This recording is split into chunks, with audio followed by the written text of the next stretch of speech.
تیری آنکھیں شیطان کے جال اور پھندے ہیں۔ جب آنکھیں نفس کی مرغوب چیزیں دیکھنے لگیں تو دل انجام بینی سے اندھا ہو جاتا ہے۔ خبردار، سب سے زیادہ بینا وہ آنکھیں ہیں جو نیک کام پر نظر رکھیں۔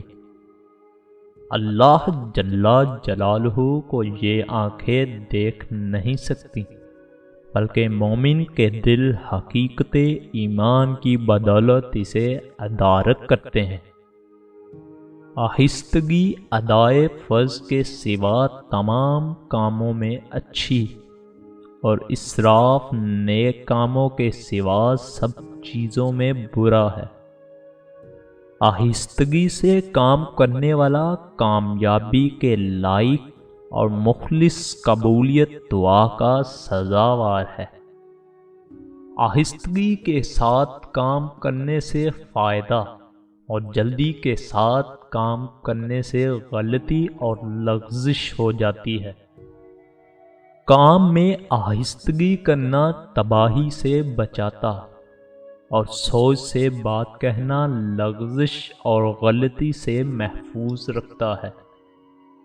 جو شخص دنیا کو آباد کرتا ہے اس کی آخرت خراب اور برباد ہو جاتی ہے، اور جو شخص اپنی آخرت کو آباد کرتا ہے اس کی سب امیدیں دنیا میں پوری ہو جاتی ہیں۔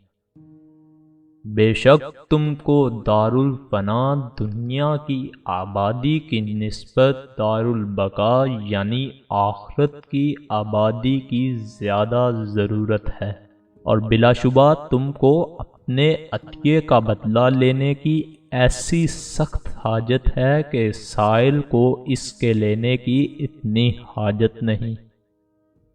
شہروں کی آبادی عدل سے ہو سکتی ہے، عزت کی حفاظت مال خرچ کرنے سے ہو سکتی ہے۔ خوش بیانی اور نہ بول سکنے کا آپس میں کچھ ربط نہیں۔ نیکی اور اس کے جھٹلانے کا آپس میں کچھ جوڑ نہیں، اور بدظنی کے ساتھ ایمان کی بو نہیں۔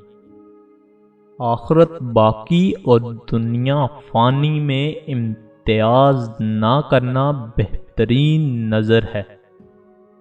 آخرت تمہارے رہنے کا گھر ہے، پر اس کے لیے وہ سامان تیار کرو جو ہمیشہ تمہارے کام آئے۔ آخرت سعادت مند لوگوں کا حصہ اور دنیا بدبختوں کی آرزو ہے۔ آخرت میں نہ تو اعمال صالح میں کچھ زیادتی ہو سکے گی اور نہ گناہوں کے عذاب میں کمی ہوگی۔